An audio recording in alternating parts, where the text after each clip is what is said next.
Hello everyone, welcome to my channel. My name is Yonela and I'm going to be talking about a topic that is so near and dear to my heart, and that is spirituality.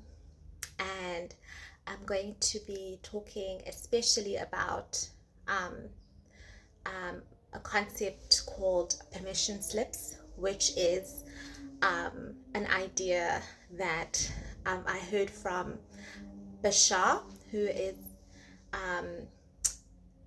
sort of a spiritual teacher who channels information. I'll leave it there. If you know him, you do. If you don't, you can go look him up on YouTube and see if his message resonates with you.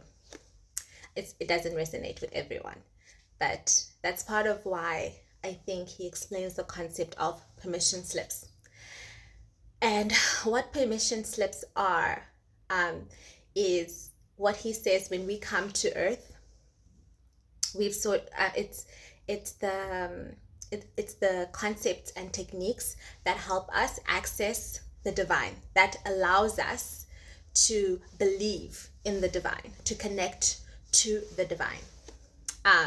And by the divine, you can hear whatever you need to hear. So I mean the supernatural, God, the spiritual realm, the things that are not seen with the naked eye, the metaphysical. Yeah, so permission slips are our access to the divine. It's what we allow ourselves in this lifetime to believe in, to connect to God, to connect to the divine. And so some of those techniques or as permission slips could be religion, which is the truth for many people. They use religion to connect to the divine. It can be meditation, stillness, it can be nature, it can be love,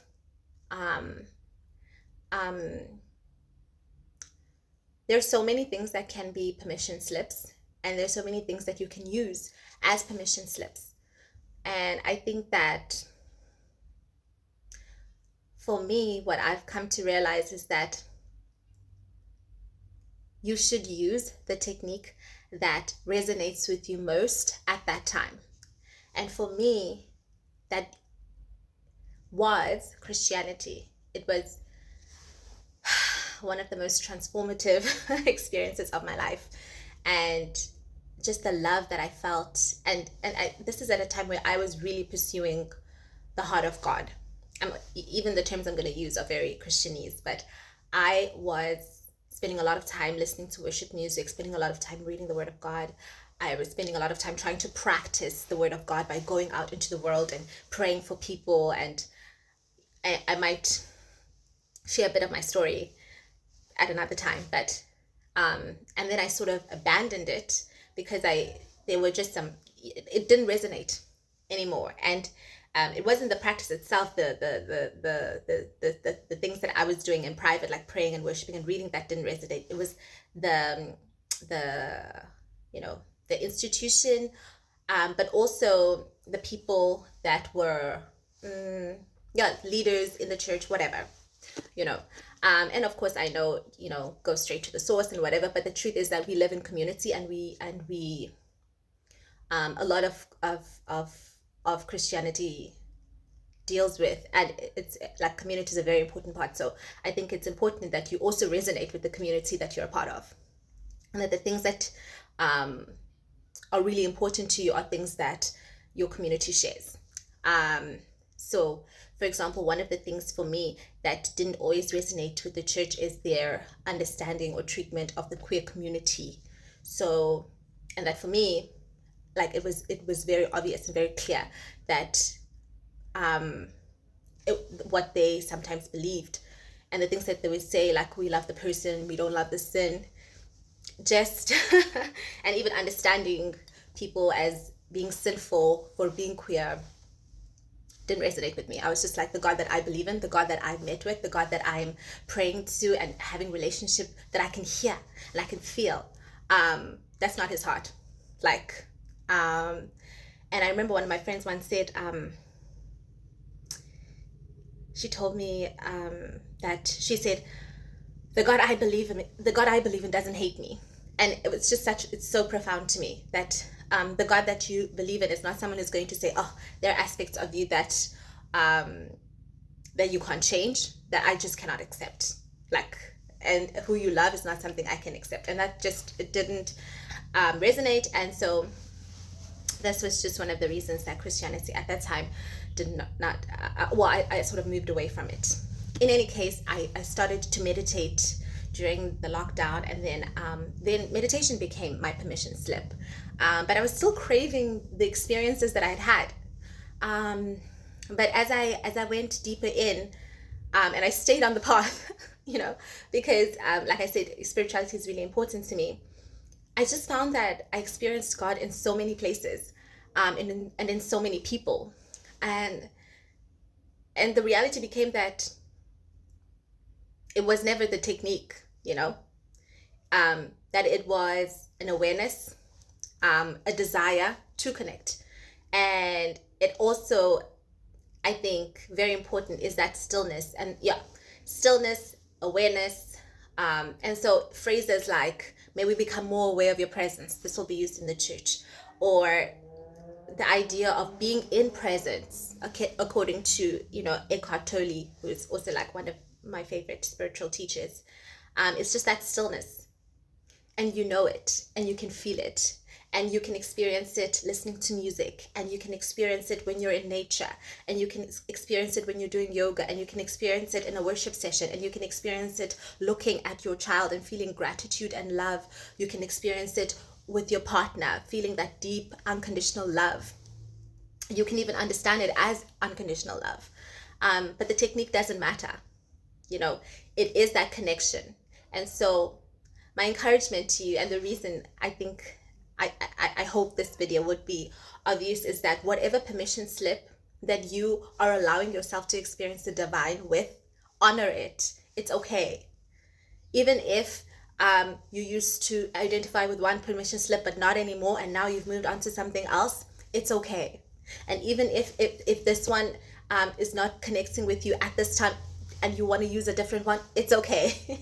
Just remember that it's never the technique, it's never the permission slip, it's you.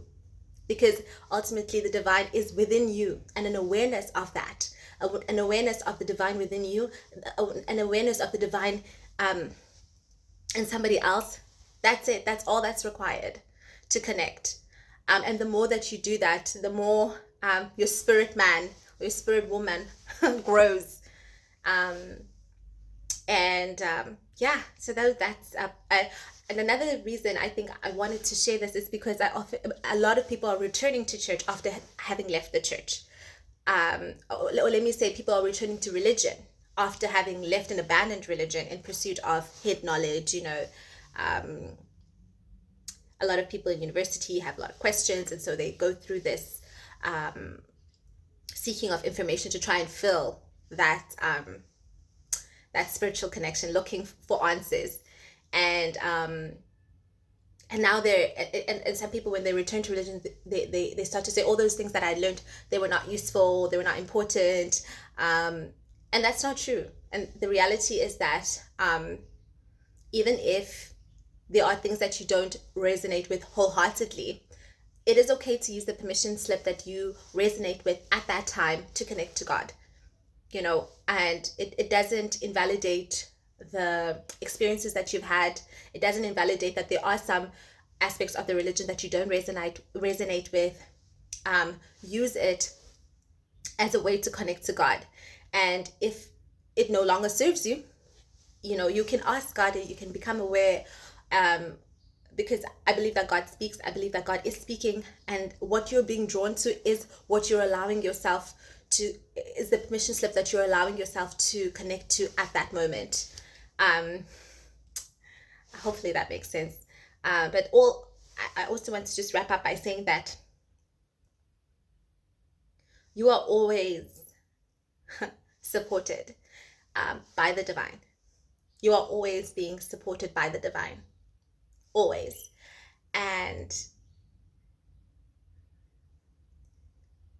yeah, there's no place you can go where you cannot just become aware of who God is right within inside of you.